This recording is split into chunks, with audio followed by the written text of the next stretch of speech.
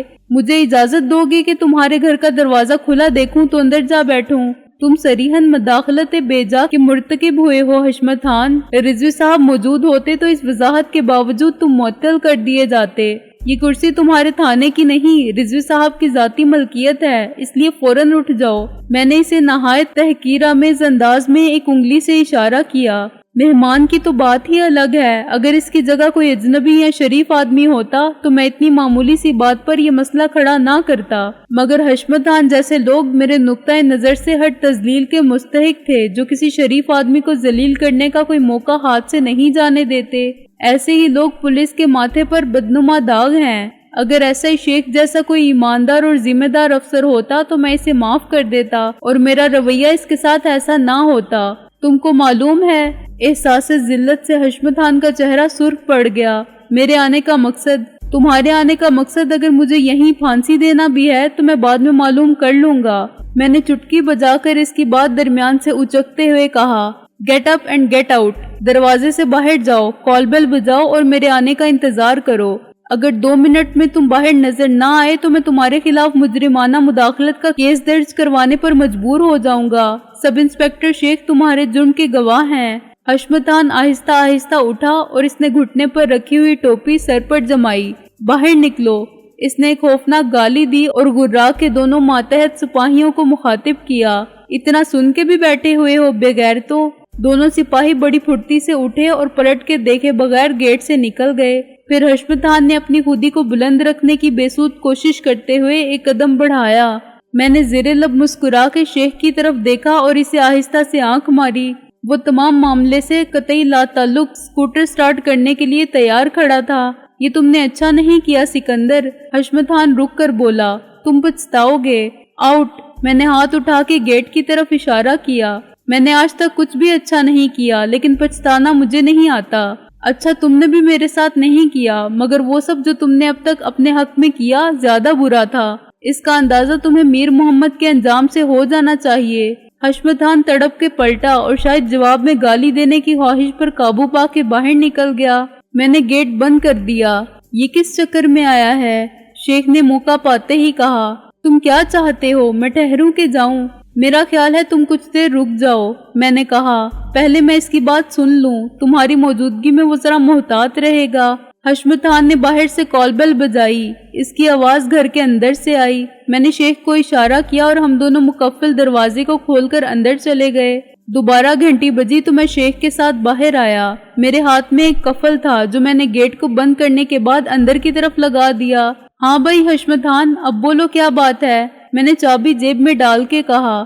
دراصل رضوی صاحب کہہ گئے تھے کہ میری عدم موجودگی میں گھر کا پوری طرح خیال رکھنا۔ میں انسپیکٹر میر محمد کے قتل کی تفتیش کر رہا ہوں۔ وہ بولا، گویا مشتبہ افراد میں میرا نام شامل کر لیا ہے تم نے۔ میں نے کہا، تم جیسے فرض شناس افسروں نے محکمے کا نام واقعی بہت روشن کیا ہے۔ میر شرافت علی کے قتل سے لے کر اب تک کتنے افراد کے قتل میں ملوث کر چکے ہو تم مجھے۔ ناکامی کی پرواہ مت کرو اور آئندہ بھی کوشش جاری رکھو۔ لاہور میں کیا، ٹنڈو آدم میں بھی کوئی واردات ہو جائے تو میرا نام لکھوا دو۔ بات کو خواہ مخواہ مت بڑھاؤ اپنے سکندر صاحب۔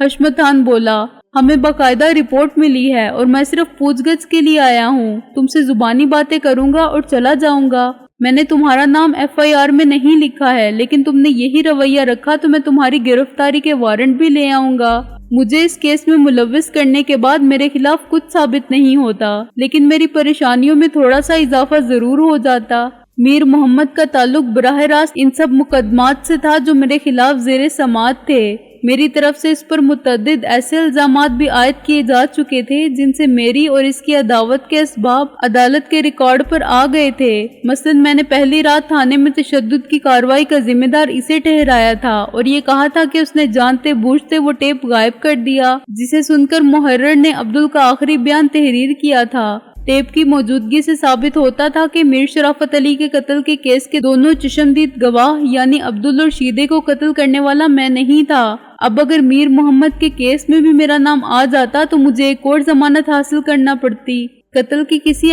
FIR میں نام آ جائے تو میرے مقدمے کا فیصلہ ہونے تک خارج ہونا مشکل ہی نہیں، عملاً ناممکن ہوتا ہے۔ آل رائٹ، میں نے کہا، تم چلو، میں شیخ کے ساتھ پولیس اسٹیشن آتا ہوں۔ جو پوچھنا ہے وہیں پوچھ لینا۔ میں اپنے وکلاء کو بھی مطلع کر دوں اور ان سے مشورہ بھی لے لوں۔ صرف پوچھنے کی بات ہوتی تو ہم اتنی نفری لے کر آپ کے در دولت پر کیوں حاضر ہوتے؟ وہ طنزیہ اور تمسخر آمیز لہجے میں بولا، ہمیں اندر کچھ دیکھنا ہے۔ میں وارنٹ لے کر تو نہیں آیا، مگر میں نے نفی میں سر ہلایا۔ یہ میرا گھر ہوتا تو میں ضرور اجازت دیتا، مگر صاحب خانہ کی عدم موجودگی میں یہ ناممکن ہے۔ اور یہ جو تمہارا یار شیخ اندر بیٹھا ہے وہ بھی تو تھانے دار ہے سکندر صاحب۔ حشمت خان نے احساس ذلت کے ساتھ کہا، وہ کسی قسم کی تفتیش کے سلسلے میں نہیں آیا ہے حشمت خان۔ میں نے کہا، اس کے علاوہ شیخ آدمی ہے، تھانے دار نہیں۔ جب رضوی صاحب آ جائیں تو خانہ تلاشی کے وارنٹ سمیت حاضر ہو جانا، ابھی تو وہ اسلام آباد میں ہے۔ میں نے خانہ تلاشی کی تو بات نہیں کی، حشمت خان بولا، مجھے صرف وہ گاڑی دیکھنا تھی جو تمہاری وکیل مس رابعہ کاری کی ہے۔ وہ گاڑی دیکھ کر کیا کرو گے؟ میں نے حیرانی کا اظہار کیا۔ کئی بار تو دیکھ چکے ہو، اس کے علاوہ دیکھنے کا ہی شوق ہے تو اس جیسی کوئی بھی فاکس ویگن دیکھ لو، لاہور میں سینکڑوں پھر رہی ہیں۔ خریدنے کا خیال ہے کیا؟ تمہارا یہ دھواں دار خچر، میں نے اس کی موٹر سائیکل کی طرف اشارہ کیا۔ سکندر صاحب، بہت ہو چکی، حشمت خان کا حوصلہ جواب دے گیا۔ ہمیں اطلاع ملی ہے کہ آج صبح سورج نکلنے سے پہلے تم وہ گاڑی لے کر پھر رہے تھے اور اس گاڑی میں کوئی قتل ہوا تھا۔ تم نے ایک پیٹرول پمپ پر مار پیٹ کی تھی اور فرار ہو گئے تھے کیونکہ پیٹرول پمپ کے ملازم نے گاڑی میں لاش کا سر دیکھ لیا تھا۔ انہوں نے نمبر بھی نوٹ کر لیا تھا اور یہ نمبر مس رابعہ کی گاڑی کا ہے۔ پیٹرول پمپ کے واقعات غلط نہیں تھے، مگر نمبر دیکھنے والی بات جھوٹ تھی۔ جب میں فرار ہوا تھا تو پیچھے والی نمبر پلیٹ پر سیاہ کپڑا چڑھا ہوا تھا۔ یہ نمبر پولیس والے پہلے سے جانتے تھے۔ اگر پیٹرول پمپ والوں نے کسی لمبے چکر سے بچنے کے لیے پولیس اسٹیشن فون کیا ہوگا کہ اس حلیے اور رنگ کی ایک گاڑی جسے اس قسم کا ایک جوان چلا رہا تھا پیٹرول لینے رکی تھی اور اس میں کسی لاش کا سر رکھا تھا، تو میر محمد کے سر کو ایک خاص مقصد کے تحت اس گاڑی کی پچھلی سیٹ پر رکھنے والوں نے فوراً پیٹرول پمپ والوں کو سمجھا دیا ہوگا کہ انہیں کیا بیان دینا ہے۔ گاڑی کا نمبر بتانے کے علاوہ ان کو یہ بھی کہنا ہوگا کہ سر پچھلی سیٹ پر رکھا تھا، اور گاڑی کو شناخت کرنے والے یہ گواہ ایسے تھے کہ ان کی جانبداری کو چیلنج نہیں کیا جا سکتا تھا۔ ان کے بیان میں اگر حقیقت کا عنصر 75% ہوتا تو باقی 25% پولیس کے دباؤ سے شامل ہو جاتا کہ مجموعی طور پر اس سچ پر جھوٹ کا شبہ تک نہ ہو۔ اگر میں کفل نہ کھولوں حشمت خان، میں نے سوچ کر کہا، تو تم زبردستی اندر آنے کی جرت نہیں کر سکتے۔ رضوی صاحب کی واپسی تک تمہیں یہاں گارڈ بٹھانے پڑیں گے کہ کہیں ملزم فرار نہ ہو جائے۔ چونکہ مجھے فرار ہونا ہے، اس کے لیے مجھے عدالت سے اجازت مل چکی ہے، اس لیے میں تم کو بررضا و رغبت اندر تشریف لانے کی دعوت دیتا ہوں۔ میں نے کفل کھولتے ہوئے کہا، اگر تم چاہو تو میرے ساتھ گھر کے ہر کمرے میں ہر میز کی دراز کھول کے بھی دیکھ سکتے ہو کہ گاڑی کہیں بھی چھپائی نہیں گئی۔ حشمت خان نے باضابطہ طور پر اندر قدم رنجا فرمایا، یہاں نہیں ہے تو وہ گاڑی کہاں ہے سکندر صاحب؟ یہاں سے کوئی 250 میل دور۔ میں نے دانت نکال کے کہا، اب تم پوچھو گے کیوں؟ تو تھانے دار صاحب، ملک کا کوئی قانون ایسا نہیں ہے جو مالک کو اپنی گاڑی لے کر پاکستان کی جغرافیائی حدود میں کسی بھی سمت جانے سے روک سکے۔ تم جھوٹ بول رہے ہو سکندر صاحب، حشمت خان نے بے یقینی سے کہا، لیکن اس طرح تم بچ نہیں سکتے۔ یہ دعویٰ اب تک کتنے لوگ کر چکے ہیں کہ مجھے ہنسی تک نہیں آتی۔ میں نے کہا، میں قانون سے تعاون کو فرض سمجھنے والا شہری ہوں، اور اگرچہ تم میری نظر میں لا قانونیت کے علمبردار ہو، مگر میں تمہیں اجازت دیتا ہوں کہ اپنا اطمینان کر لو۔ شیخ ڈرائنگ روم میں صوفے پر نیم دراز تھا اور تازہ اخبار ملاحظہ کر رہا تھا۔ ہمیں دیکھتے ہی سیدھا بیٹھ گیا۔ یہ بڑے افسوس کی بات ہے شیخ صاحب، حشمت خان نے اس کے مقابل بیٹھتے ہوئے کہا، آپ کی موجودگی میں ہماری اتنی بے عزتی خراب ہو جاتی ہے۔ آخر آپ بھی پولیس افسر ہیں، آپ ایک ملزم کے ساتھ پھرتے ہیں۔ میں استعفیٰ دے چکا ہوں حشمت خان، شیخ نے بے نیازی سے کہا، تمہیں میرے ذاتی کول و فعل کی فکر نہیں کرنی چاہیے، یہی تو بڑی مشکل ہے۔ حشمت خان نے افسوس سے سر ہلایا، ملزموں کو پولیس افسروں کی پشت پناہ ہی مل جاتی ہے، ہم کیا کریں؟ تم اپنا کام کرو حشمت خان، میں نے کہا، تمہارے سامنے ٹیلی فون رکھا ہے، میں تم کو اسلام آباد میں ایک ڈپٹی سیکرٹری کی کوٹھی کا نمبر دیتا ہوں، خود بات کر لو جس سے چاہو۔ رضوی صاحب بھی وہی ہیں، رابعہ بھی، اور دونوں گھروں کے افراد بھی، سب لوگ اپنی اپنی گاڑی میں ایک ساتھ ہی گئے ہیں۔